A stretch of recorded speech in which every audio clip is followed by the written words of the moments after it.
Dios les bendiga a todos, hermanos de la Iglesia Bautista Oreb. Especialmente me dirijo a ustedes como pastor para compartir un documento, una enseñanza, una serie de declaraciones o información importante. Nuestra fe no está en venta, se llama.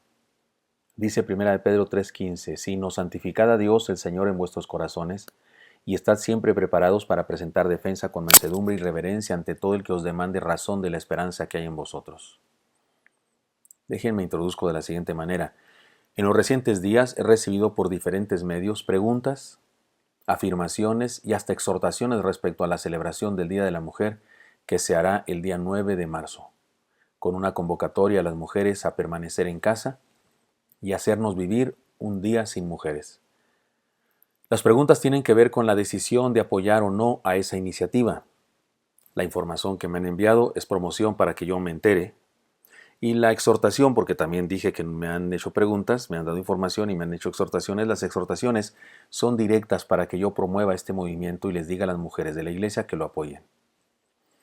Estoy seguro que en nuestra comunidad existen otros hermanos y hermanas con deseos de tener una postura al respecto. En este estudio vamos a reflexionar sobre el tema y encontrar algunas enseñanzas bíblicas que nos ayuden a tomar la decisión. No tengo la intención de decirles a ninguna de ustedes, hermanas o hermanos, que le diga a su esposa, a sus hijas, no tengo la intención de decirles qué hacer, qué no hacer. Mi trabajo de pastor es enseñarles. Y ahora quiero enseñarles algunas cosas que debemos tomar en cuenta para tomar una decisión al respecto. Primeramente quiero plantearles 7 verdades fundamentales que se relacionan con el tema y que debemos considerar. 7 enseñanzas bíblicas fundamentales que es lo que debemos tener sobre la mesa para una discusión sobre este tema. Número 1. La perfecta creación de Dios. Y creó Dios al hombre a su imagen, a imagen de Dios lo creó, varón y hembra los creó. El ser humano es un ser humano, un ser. 2 versiones podemos decir así, disculpen que diga esa palabra con intención de que me dé a entender. Hombre, mujer. Pero no somos 2 especies, no somos contrarios, no somos enemigos, somos congéneres. Segunda verdad. Hombre y mujer somos complementarios. Pero en el Señor ni el varón es sin la mujer, ni la mujer es sin el varón. Así dice 1 Corintios 11:11. Dios nos creó con posibilidades y limitaciones para necesitarnos el uno al otro y para formar una familia. Hombre y mujer tienen diferencias que también son coincidencias para formar un matrimonio. 3. Las evidentes diferencias biológicas tienen un propósito. Y me refiero a biológicas en sentido más general que pueda haber. En realidad son diferencias físicas, emocionales, sentimentales, intelectuales, no de superioridad en ningún sentido. No voy a decir que los hombres o las mujeres somos más inteligentes, más capaces. No, diferentemente inteligentes, diferentemente capaces. Los dos, por supuesto, con toda la posibilidad de acercarnos a Dios y recibir de su bendición. Pero la Biblia dice, porque así como la mujer procede del varón, también el varón nace de la mujer, pero todo procede de Dios, 1 Corintios 11:12. Que regularmente el varón, sea más fuerte, tiene una función, tiene que ver con el cuidado y protección de su familia, de su esposa y su familia. Y que la mujer sea la que puede engendrar vida, y la única, el hombre no puede. Que la mujer sea la única que puede engendrar vida, es decir, dar a luz un nuevo ser, tiene un propósito más allá de sí misma. Así nos hizo Dios. 4. La universalidad del pecado. Por cuanto todos pecaron y están destituidos de la gloria de Dios. Romanos 3:23. El pecado es una condición universal. Hombres y mujeres somos pecadores por igual. Han existido en la historia de la humanidad hombres malintencionados, insensatos, brutos, que han querido culpar a la mujer de todos los males de la humanidad, o a las mujeres. Tal idea es más que aberrante. Sin embargo, eso es algo que las sociedades modernas, más o menos, hemos estado superando. Lo grave es que ahora exista la tendencia a decir que el varón es el responsable de todo lo malo que pasa en el planeta. Ambas posturas están enfermizamente equivocadas. Hombre y mujer somos pecadores. No solo uno de los dos, sino hombre y mujer. 5. Un niño en el vientre es una persona. Es amado por Dios. La Biblia dice en Salmo 139:16, mi embrión vieron tus ojos y en tu libro estaban escritas todas aquellas cosas que fueron luego formadas, sin faltar una de ellas. Los argumentos respecto a las posibles malformaciones genéticas que pueda tener un niño en el vientre, o el tema de los embarazos por violación, o las situaciones de la perspectiva de vida que tienen los niños cuya madre es demasiado joven o muy pobre y que por dar razón o para que naces y va a ser muy pobre. Todo eso no importa en lo absoluto ante la realidad de que aún en el vientre el niño es un ser humano y tiene derecho a la vida, entre otras cosas, entre otros derechos. Dios es el dador de la vida y solo Él debería decidir al respecto. Interrumpir un embarazo es un asesinato, no importa si el embarazo es resultado de una violación o si el embarazo es de alto riesgo y si la mamá es muy pobre. Es una vida, ese es el punto, es una vida. Y nadie debería atentar contra eso. 6. El modelo original, el de Dios, es perfecto. Pero los seres humanos, por nuestro pecado, vivimos fuera del plan de Dios, pero el plan de Dios es perfecto. Algunas personas creen que el Dios de la Biblia es machista y que le dice a las mujeres esto, que mire lo que dice, entre otras cosas, 1 Pedro 3:7, vosotros maridos igualmente vivid con ellas sabiamente, dando honor a la mujer como a vaso más frágil y como a coherederas de la gracia de la vida, para que vuestras oraciones no tengan estorbo. Y vaso más frágil no significa debilidad, significa fineza, significa elegancia, significa belleza.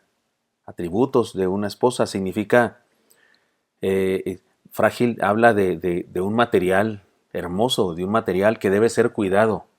Y eso le ordena Dios a los hombres. Maridos, amad a vuestras mujeres, así como Cristo amó a su iglesia y se entregó a sí mismo por ella, para santificarla, habiéndola purificado en el lavamiento del agua por la palabra, a fin de presentársela a sí mismo una iglesia gloriosa, que no tuviese mancha ni arruga, ni cosa semejante, sino que fuese santa y sin mancha. Así también los maridos deben amar a sus mujeres como a sus mismos cuerpos. El que ama a su mujer a sí mismo se ama. Eso está en Efesios 5, 23, 28. Es decir, Dios ordena al varón amar a su mujer. El plan de Dios original es perfecto.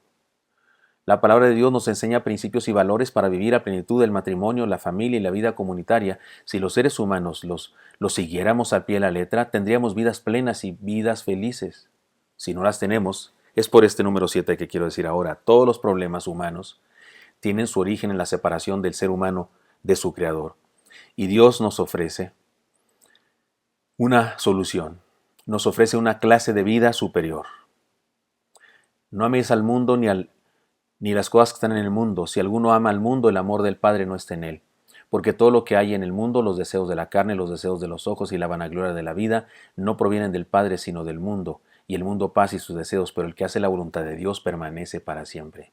Esto dice la palabra. La opresión que la mujer haya podido experimentar en otras épocas o esté experimentando en el presente no es causada por el modelo establecido por Dios, sino por el pecado del ser humano que se empeña en seguir sus propios parámetros y desprecia los de Dios. Como está escrito, no hay justo ni aun uno, no hay quien entienda, no hay quien busque a Dios. Todos se desviaron, a una se hicieron inútiles, no hay quien haga lo bueno, no hay ni siquiera uno. Esto está en Romanos 3, 10 al 12.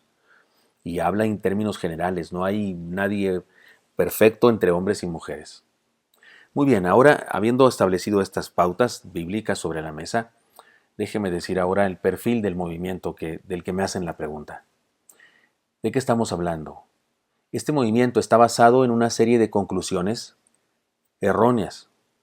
No lo digo yo solamente, lo dice la ciencia, lo dicen además científicos, lo dicen políticos, lo dicen poetas, y sí, ciertamente hay personas que apoyan este movimiento y esta iniciativa, pero también hay personas que no lo apoyan, y en investigaciones de reconocidas, autorizadas, se sabe que algunas de las bases que tiene este movimiento son erróneas. Analicemos algunas de estas ideas erróneas. Voy a decir en cada una de ellas la especie de mito y luego después una respuesta o una verdad de Dios. El patriarcado opresor viola y mata mujeres. Eso es lo que dicen las feministas de ahora, las que convocan a este movimiento. Consideremos los siguientes hechos. No quiero decir mucho, consideremos los siguientes hechos. De acuerdo a las estadísticas, las mujeres en promedio viven 5 años más que los hombres. Tienen una expectativa de vida superior las mujeres a los hombres. En las universidades del mundo occidental, las graduaciones de mujeres, es decir, las mujeres que terminan la universidad y se gradúan y son profesionistas, son superiores a los hombres en número en 33%. Es decir, se gradúan más de las universidades mujeres que hombres, en un 33% más. En la guerra, otro dato importante en la guerra, de cada 100 muertos, 98 son hombres. 2 mujeres. Los trabajos más riesgosos, peligrosos, mortales y sucios los realizan hombres, no las mujeres.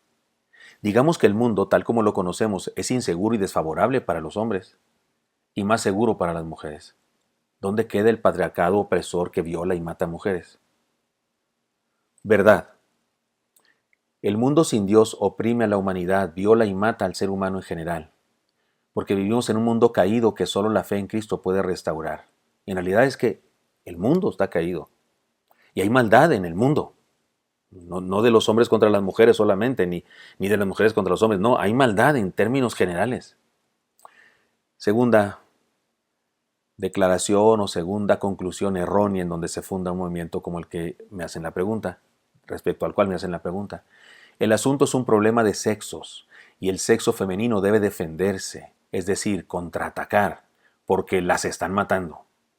Eso dicen las pancartas de las mujeres, nos están matando. Consideremos los siguientes hechos. En el 2009, les doy cifras de México, en el 2009, las cifras en relación a los asesinatos en México son las siguientes. Esto es terrible, 10 mujeres asesinadas en promedio diariamente en el 2009. 10 mujeres asesinadas en promedio diariamente en el 2009. Ni una más, deberíamos decir. Tienen razón, esa frase es verdadera. Ni una más. ¿Cómo que 10 mujeres mueren diariamente en el 2009? Perdón, 2019. Si dije 2009, en todos los casos era 19, perdonen. 2019. Pero les sigo con los datos. Hombres asesinados en promedio diariamente en el 2019, 90. No 10, 90. Niños abortados promedio diariamente en el 2019, 60. Yo quisiera decir también respecto a los niños, ni uno más. Pero no, el movimiento que convoca a las mujeres, el movimiento feminista de nuestros días, aboga por el asesinato de niños en el vientre, por el aborto. 10 mujeres asesinadas diariamente en el 2019. ¡Qué terrible! Es espantoso ese dato. 90 hombres asesinados en el 2019 diariamente. ¡Qué espantoso! 60 niños abortados en promedio diariamente en el 2019. Mucho más espantoso que en los dos casos anteriores, porque a ellos ni siquiera les dimos tiempo de defenderse.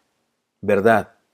Se trata de un problema global, no de una guerra de sexos. En el ser humano hay maldad y por eso se viola, mata, se oprime y no importa el sexo. La solución no es dividirnos, sino unirnos en un regreso a los valores y principios que Dios nos enseña en su palabra y que Jesús proclamó.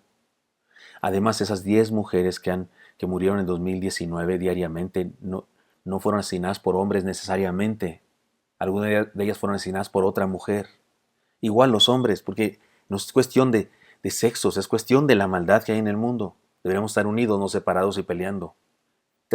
Tercera conclusión errónea. La culpa es de ellos. Desde el Edén, el ser humano ha tenido la costumbre de echar la culpa a alguien más, antes de reconocer su propia responsabilidad. Por ejemplo, les leo el texto de Génesis 3, 12 al 13. Dice así. Y el hombre respondió, la mujer que me diste por compañera me dio del árbol, y yo comí. Esto es a la pregunta de Dios, ¿por qué comiste del fruto que te dije no comieras? Y el hombre dice, la mujer que me diste. Entonces Jehová Dios dijo a la mujer, ¿qué es lo que has hecho? Y dijo la mujer, la serpiente me engañó y comí. La culpa de todo pecado o delito es del quien lo comete y no de su sexo o de su género. Hay quien viola, hay quien mata niños antes de nacer, hay quien pervierte menores y hay quien comercia con sus órganos. Todos ellos, hombres o mujeres, deben ser juzgados. Pero dividir la humanidad a causa de ello es una peligrosa insensatez. Verdad. Hombre y mujer somos iguales en valor, pero distintos en algunas capacidades y necesidades. Que la mayoría de los hombres sea más fuerte físicamente que las mujeres, regularmente, y que las mujeres tengan la extraordinaria habilidad de generar vida en nuevos seres, entre otras muchas diferencias que tenemos, no es imposición de nadie, es cuestión de la naturaleza, de la evolución o de Dios, decimos los cristianos, pero no tiene que ver con machismos o feminismos. Así somos. No es cuestión de autoritarismo en la familia, es cuestión de biología. De acuerdo con el Evangelio de Jesucristo, quien otorga a la mujer la misión de ser madre es Dios, y de la misma manera le ha dado al hombre una misión al ser varón. Regresar al plan original es la única solución y debemos hacerlo y buscando a Dios. Y remitiéndome a algo que dije antes, que el plan original de Dios es perfecto. Así es que la misión del hombre no es piropear con acoso a la mujer en la calle. Es un barbaján, un ignorante, una bestia el que hace eso. Tiene conciencia de bestia, quien molesta a una mujer, sea niña, sea adulta. Pero el plan de Dios no es ese, no es Dios el culpable. Y los demás hombres que no hacemos eso, no somos responsables del barbaján ese tampoco, porque no es cuestión de géneros o de sexos, es cuestión del ser humano, de la humanidad. En los trabajos también se acusa de acoso sexual, de acoso de jefas con respecto a los empleados varones. Sí, sé que es más común del hombre para la mujer, pero otra vez, el asunto no es asunto de géneros o sexos, el asunto es de la raza humana. He aquí algunas cosas muy positivas de este movimiento. Muy positivas de este movimiento. Es una exigencia a terminar con los asesinatos de mujeres. Amén con eso. Estamos de acuerdo con eso. Es una manifestación de hartazgo contra los necios cobardes acosadores que las mujeres tienen que sufrir en un simple trayecto a la escuela o al trabajo. Amén con eso. Votamos a favor de eso, que se haga algo al respecto. 3. Es una condena a las autoridades que no hacen nada al respecto. Y 4. Es una oportunidad para atreverse a manifestar en unidad la indignación al problema y la exigencia para que se establezcan medidas para resolverlo. Estas 4 cosas son muy positivas. De cualquier movimiento que se opone a estas 4 cosas, que declara estas 4 cosas, estamos de acuerdo. Pero aquí los riesgos y peligros, o las cosas negativas. Porque usted, hermana en Cristo, de mi iglesia, que está pensando en participar, debe considerar que estas 4 cosas que son magníficas no están solas. El asunto es un paquete. Hay más cosas que se piden, hay más cosas que se promueven y usted debe considerarlas. Número 1. He aquí las cosas peligrosas o riesgosas. La estrategia incluye una postura que atenta contra la célula básica de la sociedad. Esta división, este dividir hombre-mujer. Esto de señalar a todos los hombres como violadores y malos. Y esto de señalar, de hablar del patriarcado como una cuestión universal y acusar a todos los seres humanos, varones, es un atentado contra la familia. Y eso es riesgoso. Y eso no lo apoyamos. 2. Las posturas dividen a la humanidad entre víctimas y villanos. Se estigmatiza al ser humano varón como violador y asesino. No apoyamos eso. La protesta incluye la exigencia para que se apruebe en todo el país la legalización del aborto, es decir, del asesinato de niños antes de nacer. No lo apoyamos. Eso, si es parte del paquete, y sí es parte del paquete, quiero decirle, hermana, hermano, no lo apoyamos. La canción feminista que dice "el violador eres tú" debería tener una estrofa más que diga "a quien practica un aborto, la asesina eres tú". Número 4. Además de todo lo anterior, este movimiento está siendo usado por diferentes frentes políticos para atacarse mutuamente y los propósitos de justicia y libertad se subordinan a los intereses partidarios. Y número 6. Hay alguien detrás de todo esto. ¿Quién pretende destruir la célula básica de la sociedad, la familia? ¿Quién pretende dividir a los seres humanos? ¿Quién pretende ponernos en pleito a los seres humanos, hombres y mujeres? ¿Quién se le ocurre semejante cosa? Al mal, al enemigo de nuestras almas. Así es que detrás de algunos movimientos y algunas ideologías, si es que no de todos, está el enemigo de Dios, el enemigo de nuestras almas. Así que cuidado con a quién apoyamos. Ante estas verdades podemos tomar una decisión respecto al movimiento feminista de nuestros días y su celebración. He aquí una propuesta para los cristianos de mi iglesia. Si usted no es de mi congregación, no se preocupe, no usted escucha a su pastor, hable con su consejero, con su líder de grupo celular o con quien tenga usted que hablar. Yo estoy compartiendo esto para mis ovejas y les comparto esto. Si alguien más lo escucha y le es útil, está bien, pero porque no quiero tener problemas con nadie, estoy compartiendo esto en mi labor, mi trabajo de pastor para decirle a mis ovejas que me han preguntado cosas al respecto, decirles una respuesta y una postura que deberíamos tener. No es obligatorio considerar lo que yo digo, hacerme caso a lo que digo, no. Lo que sí sería bueno es atender con sabiduría a lo que dice la palabra y tomar una decisión personal. He aquí una propuesta que hago a los cristianos de mi iglesia. Número 1. Toda ideología es un conjunto de ideas infundadas que se usan para controlar a las masas y la Iglesia no debería jamás casarse con una ideología, pues se quedará viuda, tarde o temprano, más temprano que tarde.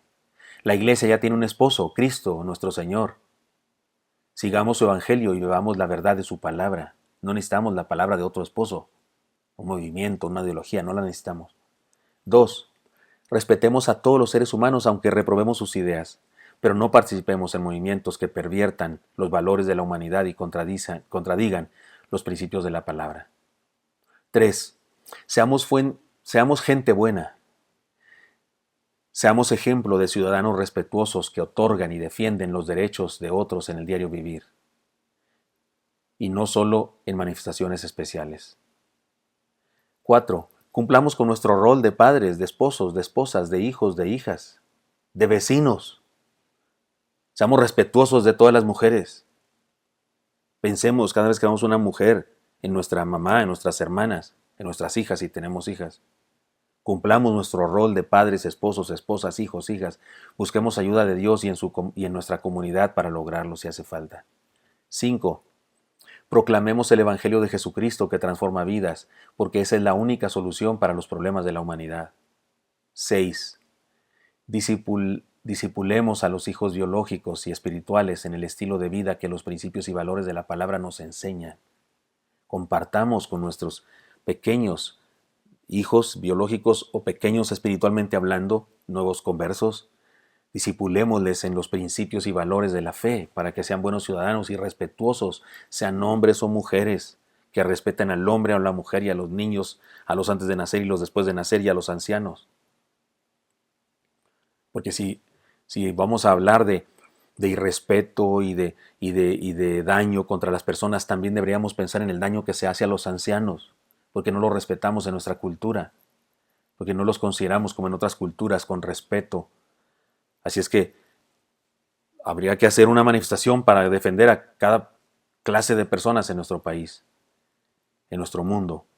Por eso el asunto es global y comienza a solucionar desde nuestra individualidad. Número 7. Reprobemos, exhortemos y si hace falta denunciemos a quienes atentan contra los derechos de otro ser humano, sea mujer u hombre, sea niño ya nacido o niño antes de nacer. Y ante la propuesta de unirnos al mundo, consideremos esta palabra. Por lo cual, salid en medio de ellos y apartaos, dice el Señor. No toquéis lo inmundo, y os recibiré, y seré para vosotros por Padre, y vosotros me seréis hijos e hijas, dice el Dios, el Señor Todopoderoso. Espero que usted comprenda esto que le acabo de decir y que considere las razones bíblicas que le comparto, que le trato de enseñar, y usted personalmente deberá tomar una decisión al respecto. Pido a Dios que sea la correcta, que Dios le guíe y le bendiga. Señor, bendícenos a tu pueblo, bendice nuestra iglesia, bendícenos como nación y como mundo, Señor, y permítenos defender la verdad, la justicia, las causas buenas, las causas nobles, y permítenos identificar cuando las causas no son así, para también tomar la decisión correcta. Te lo pedimos en Cristo Jesús. Amén. Dios los bendiga, hermanos de la Iglesia Bautista Oreb. Espero que esto sea útil para ustedes. Hasta pronto.